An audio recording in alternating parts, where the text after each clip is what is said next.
કળિયુગની એંધાણી રે સંતો, ન જોયો હોય તો તમે જોઈ લો આ બધી કળિયુગની એંધાણી.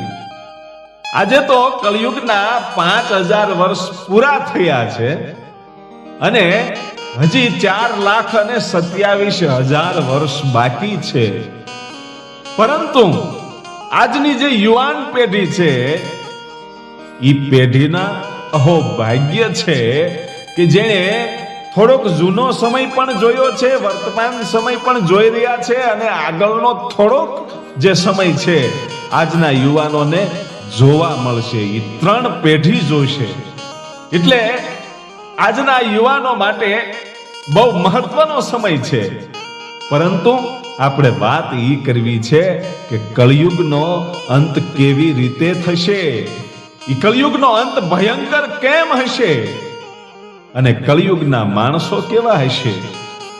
યા મારી કોઈ ઉપજાવી કાઢેલી કે બનાવેલી વાતો નથી, પણ કલ્કી પુરાણ અને ગરુડ પુરાણમાં એવું લખવામાં આવ્યું છે કે કળિયુગના 4,32,000 વર્ષ હશે. કળિયુગનો વર્ષ 4,32,000, એમાંથી 5,000 વર્ષ પૂરા થયા છે અને હજી 4,27,000 વર્ષ છે એ બાકી છે. હજી તો કળિયુગ બધો બાકી છે જોવાનો. પણ આગળ કેવો સમય આવશે એ ભાગવત પુરાણ, વિષ્ણુ પુરાણ, લિંગ પુરાણ અને ગરુડ પુરાણમાં એની ઘણી બધી વાતો લખવામાં આવી છે.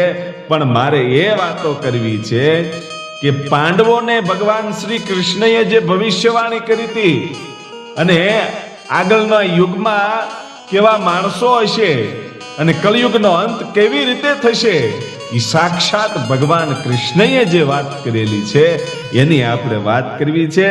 કારણ કે મહાભારતના યુદ્ધ પછી દ્વાપર યુગના અંતે ધર્મરાજ યુધિષ્ઠિર છે એ હસ્તિનાપુરના સિંહાસન ઉપર જ્યારે બેઠા ને ત્યારે એને આ સૃષ્ટિની ભવિષ્ય વિશે ચિંતા થઈ કે આગળનો યુગ તો હવે કળિયુગ આવે છે. કળિયુગની શરૂઆત કેવી હશે, કળિયુગના માણસો કેવા હશે, આવનારા યુગમાં માણસનું જીવન અને સ્વરૂપ કેવું હશે, એ ચિંતા થઈ ભાઈ યુધિષ્ઠિરને. અને ત્યારે પોતાના 4 ભાઈઓને બોલાવી અને 5 ભાઈઓ મળી અને યુધિષ્ઠિર કહે છે કે આપણે ભગવાન દ્વારકાધીશ પાસે જવું છે. દ્વારકામાં જઈ અને ભગવાન દ્વારકાધીશની પાસેથી આ કળિયુગની કેવી એંધાણી હશે, કળિયુગમાં કેવા માણસો હશે અને એનો સંતો મહંતો એમ કહે છે કે કળિયુગનો અંત છે એ બહુ ભયંકર હશે.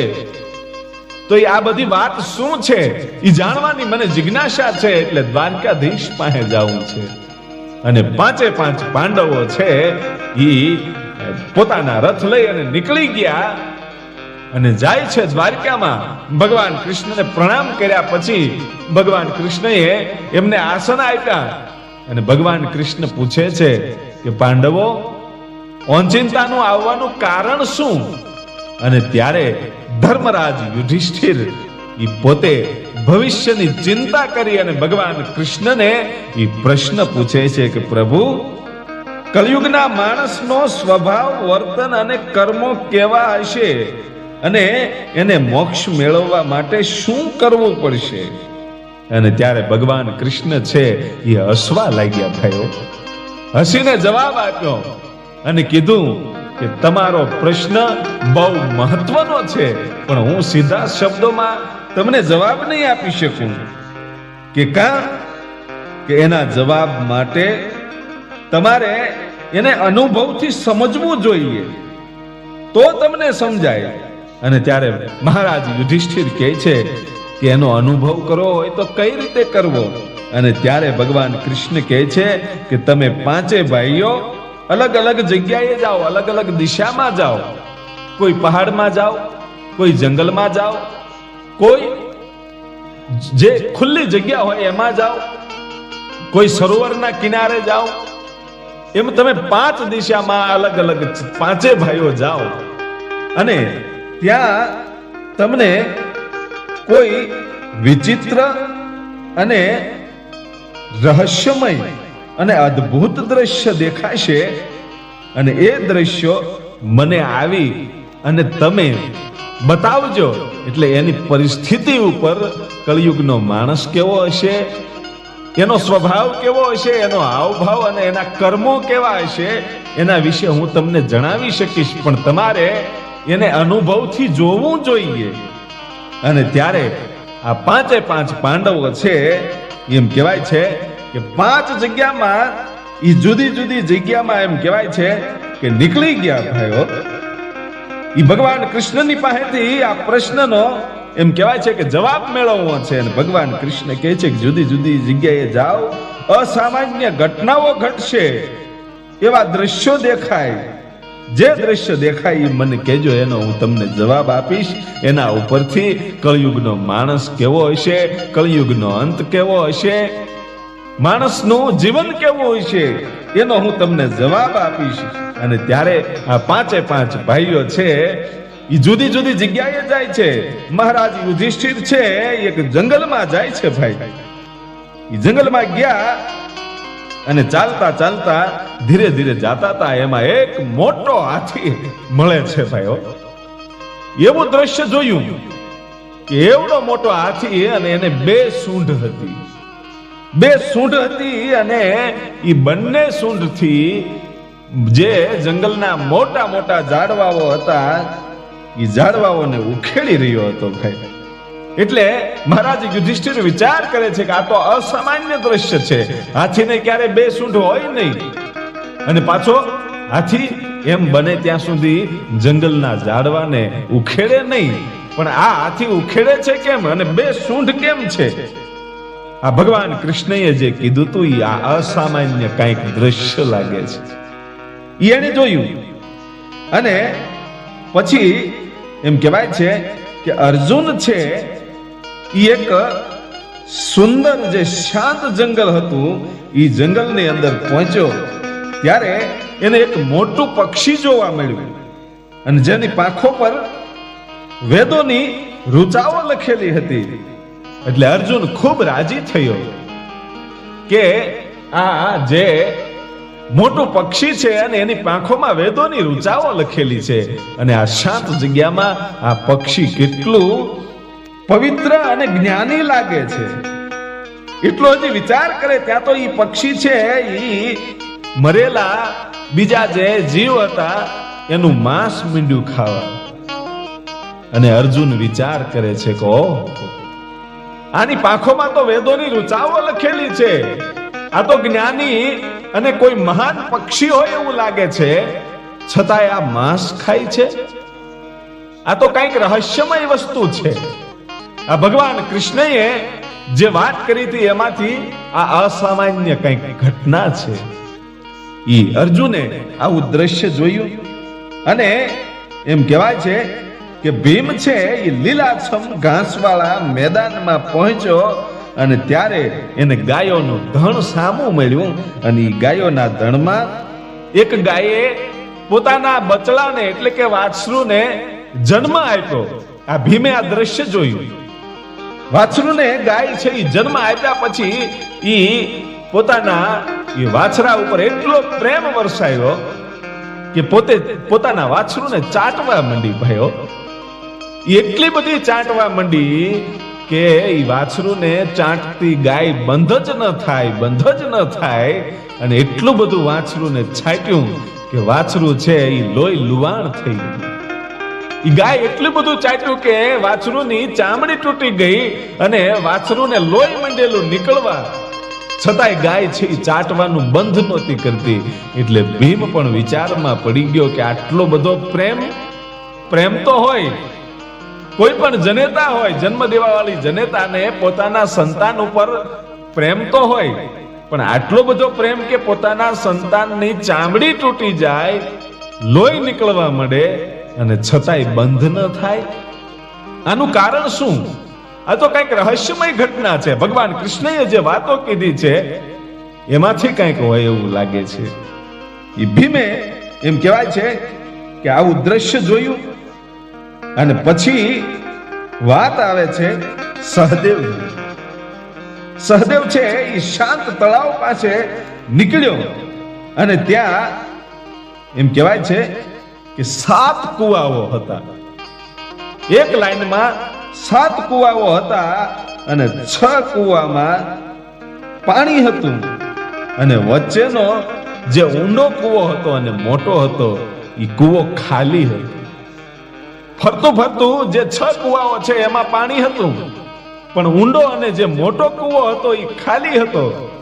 એટલે સહદેવ છે એ વિચાર કરે છે કે આજુબાજુમાં જે કુવાઓ છે, નાના નાના કુવાઓ છે, એ તો પાણીથી આખા ભરેલા છે, પણ આવડો મોટો કૂવો અને ઊંડોય છે, છતાંય આમાં પાણી કેમ નહીં? આ તો કઈક રહસ્યમય ઘટના છે, અસામાન્ય ઘટના છે. એને પણ ભગવાન કૃષ્ણની વાત યાદ આવી અને નકુલ છે એક પહાડ વિસ્તારમાં ગયો હતો. એ પહાડ વિસ્તારમાંથી નીકળવું અને એક પહાડી ઉપરથી એ ગોળ પથ્થર છે એ દડતો દડતો દડતો આવ્યો ભાઈ નીચે. એ ગોળ પથ્થર દડતો દડતો આવ્યો અને પથ્થર છે એ મોટા મોટા વૃક્ષોની સાથે અથડાતો અથડાતો એ વૃક્ષોને ઊંધા નાખતો નાખતો આવતો તો ભાઈ. નકુલ છે આ દ્રશ્ય જુએ છે કે આ શું થાય છે. આવડો મોટો પથ્થર મોટા મોટા ઝાડવાઓને પાડતો પાડતો આવતો હતો અને એમાં એક નાનું એવું વૃક્ષ, એક નાનો એવો છોડવો હતો. એ છોડવા પાસે આવી અને પથ્થર છે એ ઊભો રહી ગયો ભાઈ.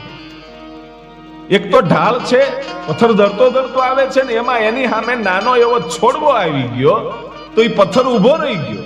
મોટા મોટા ઝાડવાને જે પાડતો પાડતો આવતો હતો, ઉખેડતો ઉખેડતો એ પથ્થર આવતો હતો, યા નાના એવા છોડને પાસે આવીને પથ્થર ઊભો રહી ગયો. એટલે નકુલને લાગ્યું કે આ ભગવાન કૃષ્ણની કહેલી વાતમાંથી કંઈક હોય એવું લાગે છે, અસામાન્ય ઘટના છે, રહસ્યમય છે. આ 5 ભાઈઓ છે એ જુદા જુદા એમ કહેવાય છે એ દ્રશ્યો જોઈને આવ્યા અને ભગવાન કૃષ્ણ પ્રશ્ન પૂછે છે કે યુધિષ્ઠિર, તમે 5 ભાઈઓ ગયા હતા, તમને કઈ અસામાન્ય ઘટના જોવા મળી, કઈ રહસ્યમય વસ્તુ જોવા મળી? અને ત્યારે યુધિષ્ઠિર કહે છે કે હા પ્રભુ, મેં જંગલમાં એક 2 સૂંઢવાળો મોટો હાથી જોયો અને ઈ વૃક્ષોને પાડતો હતો. 2 સૂંઢ હતી હાથીની. અને ત્યારે ભગવાન કૃષ્ણ છે એનો જવાબ આપે છે કે સાંભળો યુધિષ્ઠિર, આ કળિયુગની એંધાણી છે. કળિયુગમાં માણસ કેવા હશે એનો તમને હું અનુભવ કરાવું છું. તમે જે દ્રશ્ય જોયું છે ને કે 2 સૂંઢ વાળો જે હાથી છે એ વૃક્ષોને પાડે છે, પોતે 2 સૂંઢ વાળો છે એટલે મહાન ગણાય, પણ વૃક્ષો જેવી જરૂરી વસ્તુને એ નાશ પમાડે છે. તો કળિયુગમાં માણસો એવા હશે કે જે શાસક કરતા હશે એ બેવડી ચાલ ચાલશે. બહુ સાચી વાત ભગવાન કૃષ્ણ કરે છે કે શાસકો બેવડી ચાલ ચાલશે, ધર્મ અને ન્યાયનો દેખાવ કરશે, પરંતુ અંદરથી શોષણ કરશે. જે શાસકો હશે, જે મોટા માણસો હશે, આજની ઘટનાઓ ઘણી બધી એવી જ થાય છે મિત્રો કે જે રાજકારણ કરે છે ને એ બેવડી ચાલ ચાલે છે અને ઈ તમને એવું બતાવે કે અમે તમારી બાજુ છીએ, તમને ન્યાય અપાવશું. ધર્મ અને ન્યાયનો ઈ બહારથી દેખાવ કરે અને અંદરથી પ્રજાનું શોષણ કરે અને પોતાનો જ સ્વાર્થ પૂરો કરે. બંને બાજુથી જે વ્યક્તિએ અન્યાય કર્યો હોય બીજાની સાથે, એ અન્યાય કરનારાની પાસેથી પણ પોતાનો સ્વાર્થ હોય કે આની પાસેથી મને કંઈક મળી જશે, અને જે વ્યક્તિનો ન્યાય હોય એની પાસેથી પણ કંઈક મળી જશે. આવી બેવડી ચાલ ચાલી ધર્મ અને ન્યાયનો દેખાવ કરશે અને અંદરથી ઈ શોષણ કરશે અને પોતાના જ સ્વાર્થ પૂરા કરશે. આ આખું દ્રશ્ય આવું કંઈક બતાવે છે. ઈ યુધિષ્ઠિરને ભગવાન કૃષ્ણએ આ સમજાવ્યું અને પછી અર્જુન કહે છે કે પ્રભુ, મેં જંગલની અંદર ઈ પક્ષીને જોયું જે પંડિત અને વિદ્વાન હોય એવું લાગતું હતું અને એની પાંખોમાં ઈ વેદોના બધું લખેલું હતું અને મને તો એમ લાગતું હતું કે આ તો પક્ષી છે, એ વિદ્વાન છે, આનામાં પંડિતાઈ છે, આનામાં પવિત્રતા છે. હજી તો એ વિચાર કરું ત્યાં તો એ પક્ષી છે એ માંસ ખાવા માંડ્યું. આનો અર્થ શું? અને ત્યારે ભગવાન કૃષ્ણ કહે છે કે વિદ્વાન અને પંડિત કહેવાતા લોકો છે એ જ્ઞાન રાખશે, પણ હૃદય પવિત્ર નહીં હોય. કલયુગ એની અંદર માણસો એવા હશે કે એની પાસે પંડિતાઈ પણ હશે, વિદ્વાનતા પણ હશે અને જ્ઞાન પણ રાખશે, પણ એનું હૃદય છે એ પવિત્ર નહીં હોય. વેદો અને ધર્મનો ઉપયોગ માત્ર પૈસા માટે અને પોતાના સ્વાર્થ માટે કરશે. આવા કળિયુગની અંદર માણસો હશે. અને આજે ક્યાંક ને ક્યાંક આ વાતો સાચી પડતી હોય ને એવું લાગે છે મિત્રો. અને ભીમ જ્યારે પ્રશ્ન કરે છે, ભીમ કહે છે કે પ્રભુ, હું એવી જગ્યાએ ગયો તો, એ ઘાસ વાળી જગ્યાએ, ત્યાં એક ગાયે વાછરૂને જન્મ આપ્યો અને એ પછી વાછરૂને એને એટલો પ્રેમ કર્યો કે હું તો ખુશ થઈ ગયો કે એક જન્મ દેવા વાળી જનેતા પોતાના સંતાનને કેટલો પ્રેમ કરે છે. પરંતુ એને એટલું બધું વાછરૂને છાંટ્યું કે વાછરૂની ચામડી તૂટી ગઈ, લોહી નીકળવા માંડ્યું, છતાંય ગાય છે એને ચાટતી બંધ નથી થતી. આનો અર્થ શું? અને ત્યારે ભગવાન કૃષ્ણ ભીમને જવાબ આપે છે કે સાંભળ ભીમ, કળિયુગમાં એવા માતા પિતા હશે, કળિયુગની અંદર એવા માતા પિતા હશે કે સંતાનોને પ્રેમ તો આપશે, વધુ પડતો પ્રેમ આપશે, પણ ઈ પ્રેમ બાળકો માટે ઈ બંધન બની જવાનો છે. હે કે ઈ જે પ્રેમ છે ને માવતરનો, કળિયુગની અંદર ઈ માવતરનો પ્રેમ પોતાના બાળકોને બહુ ભારે પડવાનો છે, ઈ બંધક બની જવાના છે. કારણ કે એ પ્રેમ તો આપશે પણ બાળકને આત્મનિર્ભર બનતા રોકશે. અને વાત બહુ સાચી છે. કોઈ પણ સંતાનને કંઈક સારું કામ કરવું હોય અથવા તો પોતાને કંઈક એવી જગ્યાએ જવું હોય તો માવતર ન જવા દે. એમ કે બેટા તું અમારે એકનો એક છો, કેમ જવા દેવો, કેમ જવા દેવો? એટલે બાળક છે ને એ ક્યારેય આત્મનિર્ભર બની ન શકે, પોતાનો ધંધો પણ ન કરી શકે. કારણ કે માવતર ને એમ લાગે કે અમારું સંતાનને કંઈક થઈ જશે તો એને ક્યાંય બહાર મોકલે નહીં, એટલે એનું ભવિષ્ય છે ને એ ઉજ્જવળ બનતું રોકાઈ જાય. એટલે ભગવાન કૃષ્ણ કહે છે કે પ્રેમ તો બહુ આપશે પણ બાળકને આત્મનિર્ભર બનતા રોકશે. કળિયુગના માવતર એવા હશે. અને પછી સહદેવ પૂછે છે કે પ્રભુ, હું સુંદર સરોવરની બાજુ જાતો તો 7 કુવા લાઈનમાં હતા અને 6 કુવામાં પાણી હતું અને વચ્ચેનો કુવો ઊંડો અને મોટો હતો, એ એકદમ ખાલી હતો. તો આમાં મને કાંઈ સમજાતું નથી. અને ત્યારે ભગવાન કૃષ્ણ છે ઈ પ્રશ્નનો જવાબ આપે છે કે કળિયુગના લોકો છે ઈ એવા હશે કે બહારથી સમૃદ્ધ અને પૈસાવાળા દેખાય છે, પણ અંદરથી દયા અને મદદની ભાવના જ નહીં હોય.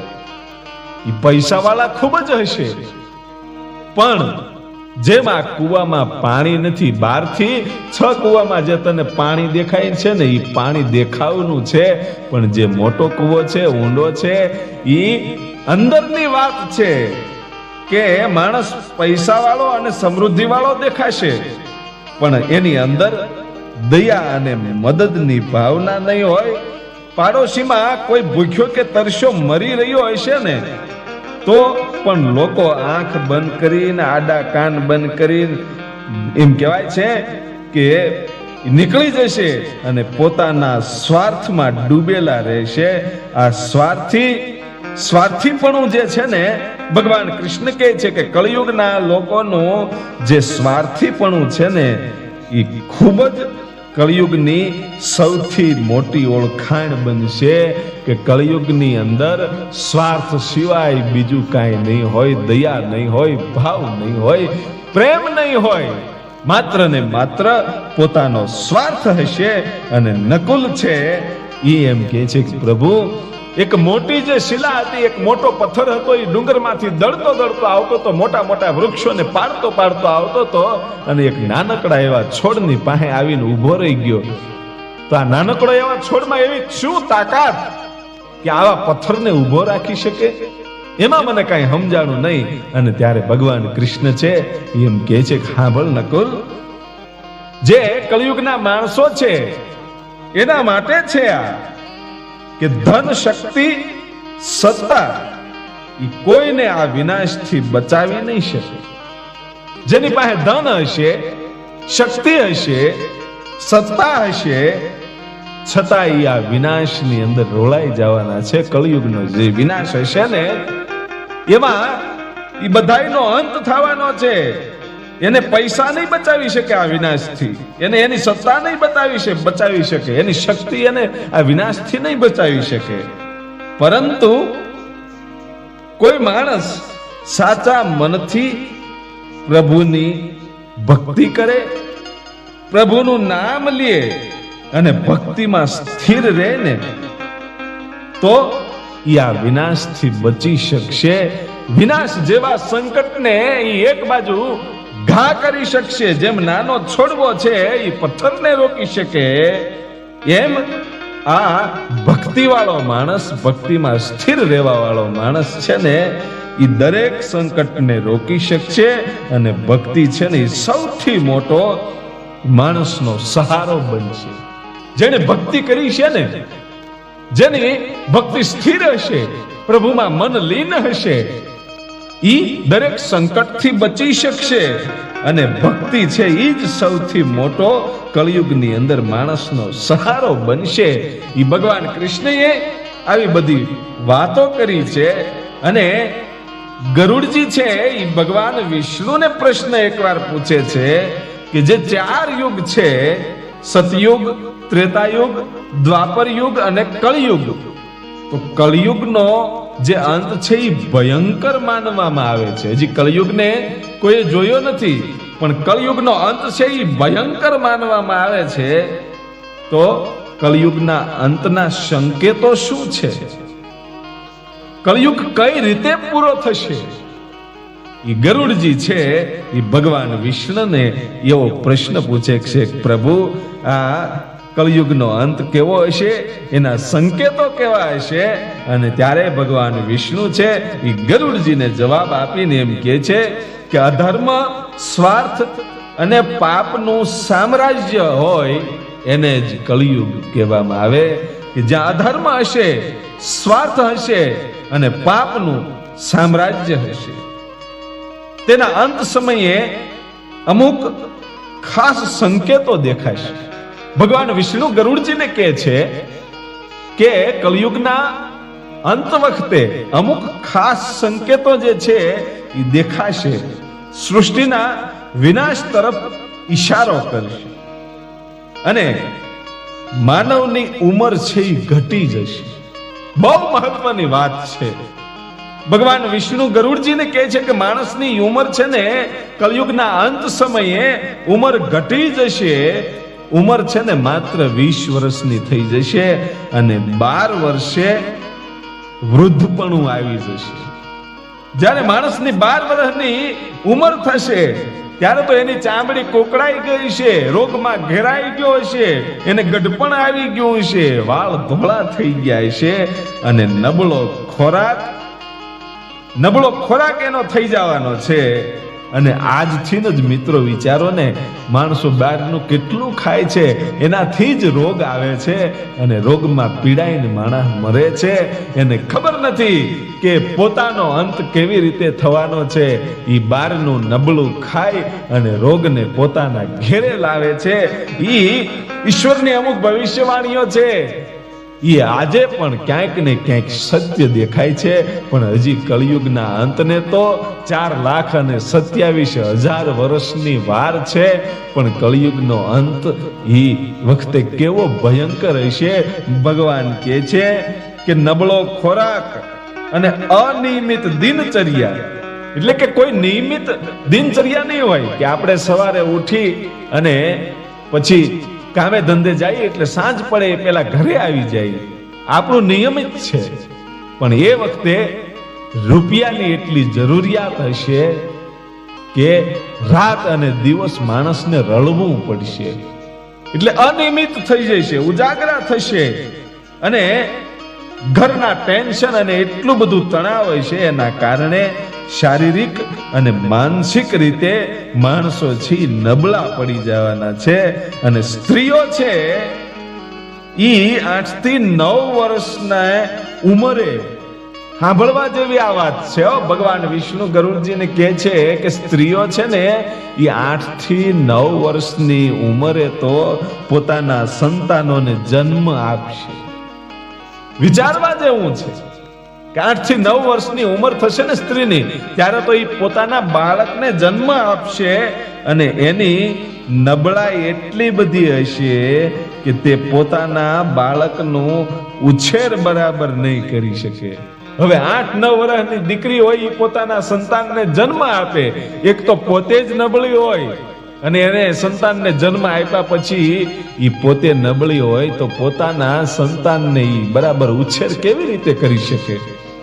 એટલે એના જે સંતાનો હશે, એના જે બાળકો હશે એ કુપોષિત રહેશે અને નબળાઈના કારણે એ નબળાઈના શિકાર બનવાના છે, રોગના શિકાર બનવાના છે અને આવનારી પેઢી છે એ રોગી બનશે.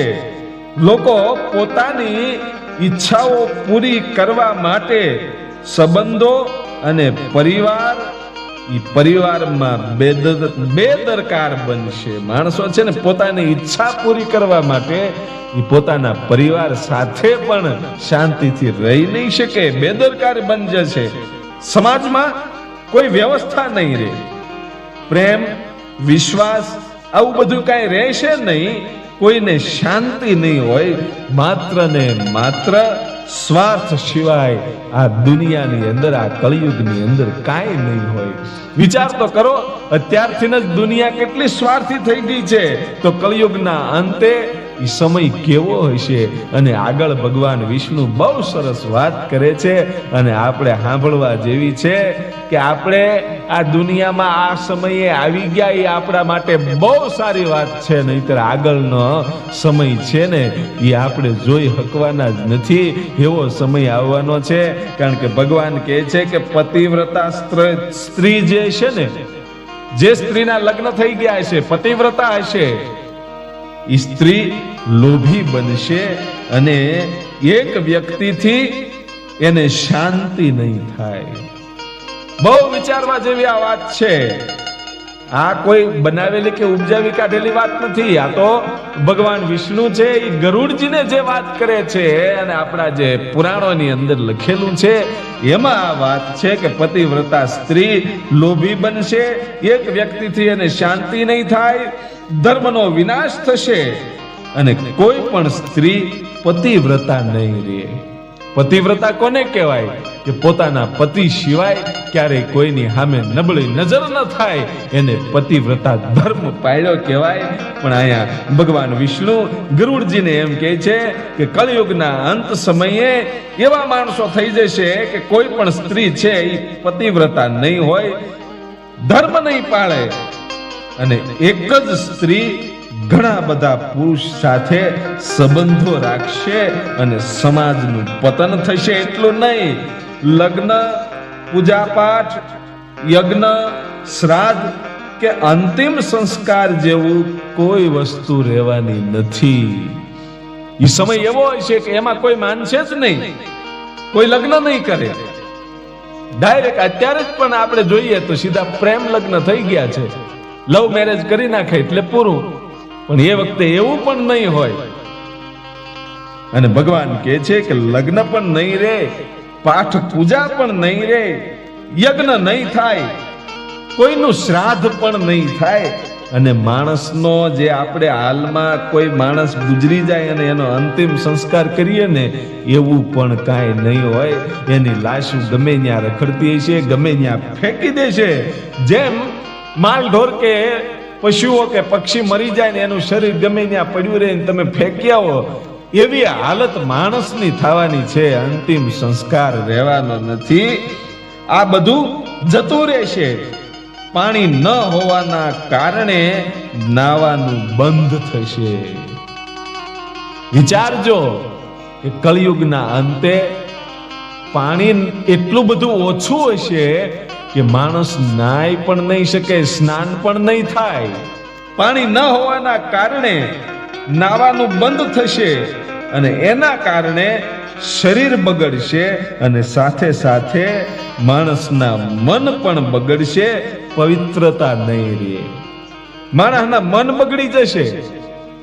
જેમ શરીર બગડશે ને નાયા વગર, એમ માણસના મન પણ બગડી જશે. એની અંદર પવિત્રતા જેવું કાંઈ નહીં હોય. ગમે એની હારે ગમે એવા કૃત્યો કરશે, ન જોઈ શકાય એવા કાર્યો કરશે અને ખાવા પીવામાં એટલો બધો ફેરફાર થઈ જશે કે માણસ છે ને એ માંસાહાર જ રહેશે. માણસ માંસાહાર બનશે. ફળ, શાકભાજી, અનાજ એ કોઈ વસ્તુ રહેવાની નથી આ ધરતી ઉપર.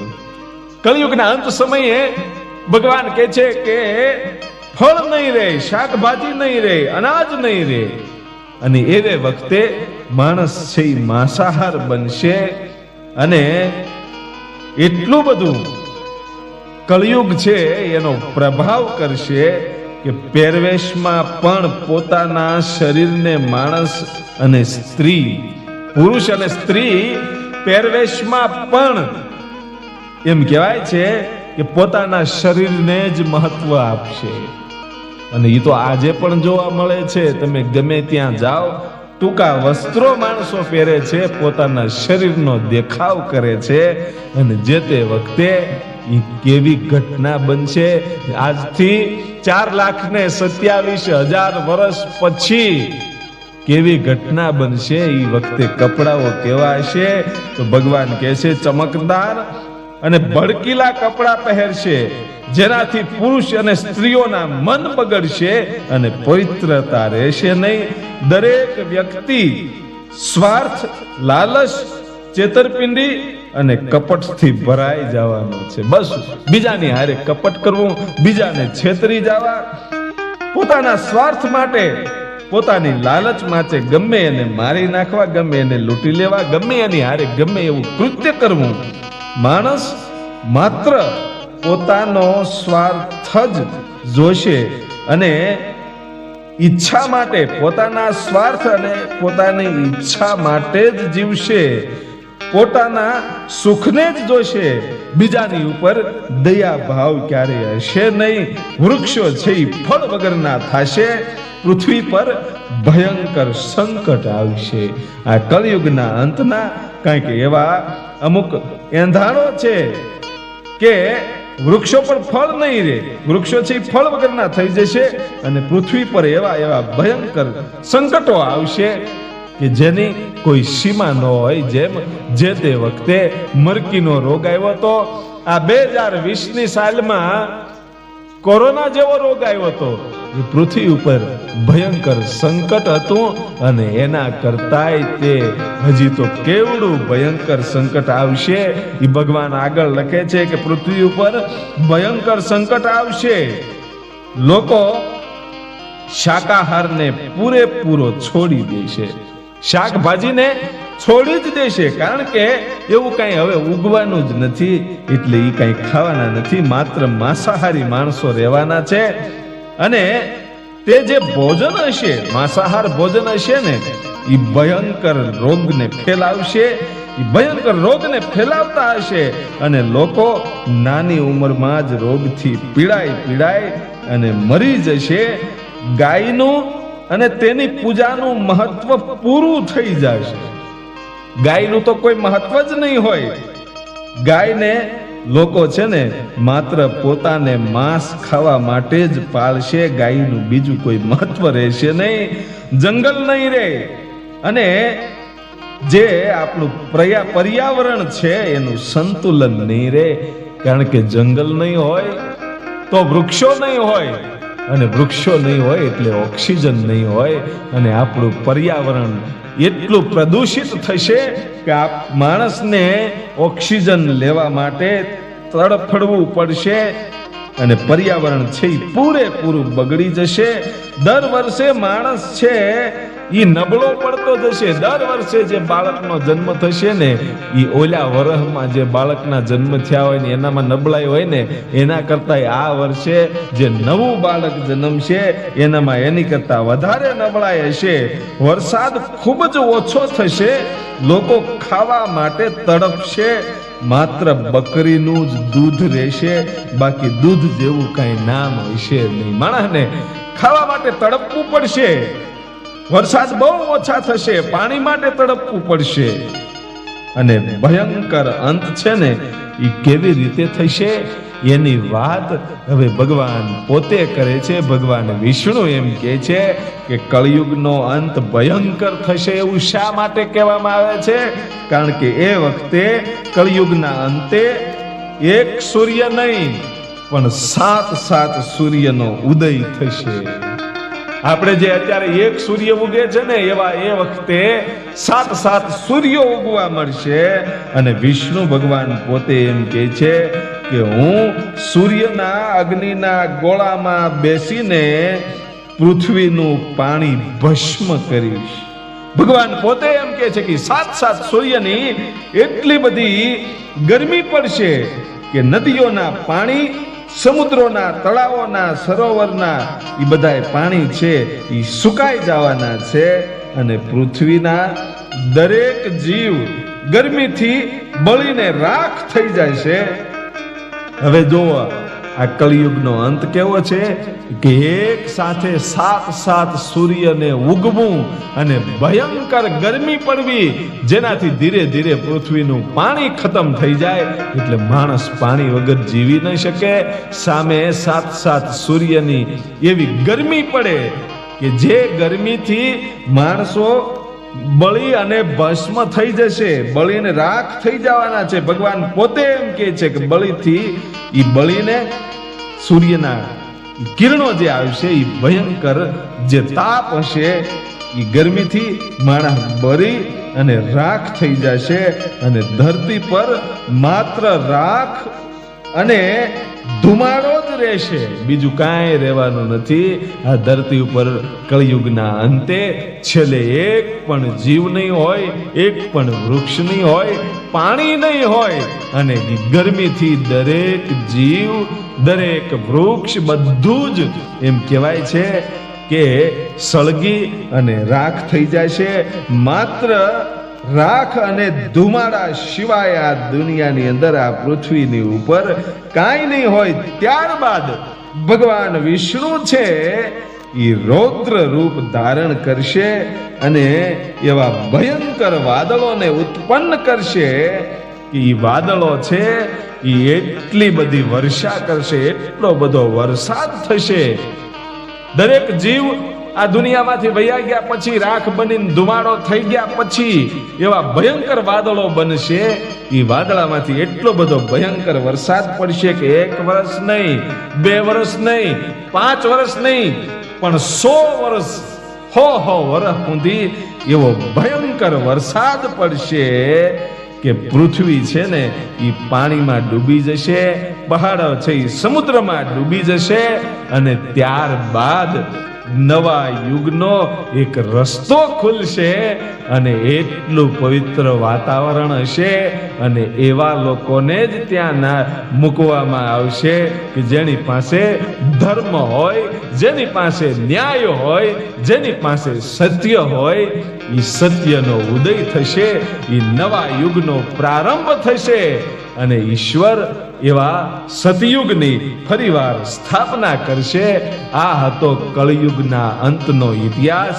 આવો ભયંકર કળિયુગનો અંત થવાનો છે. તો આપણી પેઢી ખૂબ જ ભાગ્યશાળી છે કે આપણે અંત કળિયુગનો જોવાનો નથી, કારણ કે હજી તો 4,27,000 વર્ષ બાકી છે. અને આપણી પેઢી ભાગ્યશાળી એટલા માટે છે કે આજના યુવાનોને જૂનું પણ જોવા મળ્યું છે, પોતાના બાપ દાદાઓનું જે જૂની રૂઢી હતી એ જોવા મળી છે, હાલનો સમય કેટલો કેવો છે એ પણ જોવા મળ્યો છે. દરેક ટેકનોલોજીનો આપણે લાભ પણ લઈ રહ્યા છીએ, આનંદ કરી રહ્યા છીએ, કમાણી પણ કરી રહ્યા છીએ. અને ભવિષ્યનું બહુ જાજુ જોવાનું નહીં થાય, પણ થોડુંક આપણે જોઈ લઈશું કે આપણે જ્યારે જન્મ થયો અને થોડાક બાળપણમાં હતા ત્યારે કેવો સમય હતો, અને આપણે વૃદ્ધ થયા ત્યારે આ કેવો ભયંકર સમય છે. એ થોડું થોડું આપણે 3 યુગના દર્શન કરી અને આ દુનિયામાંથી વિદાય લેવાના છીએ. પણ મને ને તમને બચાવે તો માત્ર ઈશ્વર જ બચાવી શકે, એટલે ભક્તિ સિવાય બચવાનો કોઈ ઉપાય નથી. જ્યારે જ્યારે કામ કર્યા પછી તમને સમય મળે ને તો 2 નામ ઈશ્વરના લેજો, ન લઈ શકો તો કાંઈ નહીં, પોતાના માવતરની સેવા કરજો, એટલે તમારી પાસે સાક્ષાત ભગવાન આવી ગયો એવું માની લેજો. આ ઇતિહાસ હતો કળયુગના અંતનો, અને હવે એવા જ રહસ્યમય ઇતિહાસ સાથે આપણે ફરી મળીશું બીજા ઇતિહાસમાં. ત્યાં સુધી લોક સાહિત્યકાર લાખાભાઈ રબારીના આપ સૌને જય માતાજી. અમારી યુટ્યુબ ચેનલ આઈ મોગલ સ્ટુડિયો મુંડકીધાર આ ચેનલને આપ જરૂરથી સબસ્ક્રાઇબ કરજો. જય માતાજી, જય જોગમાયા.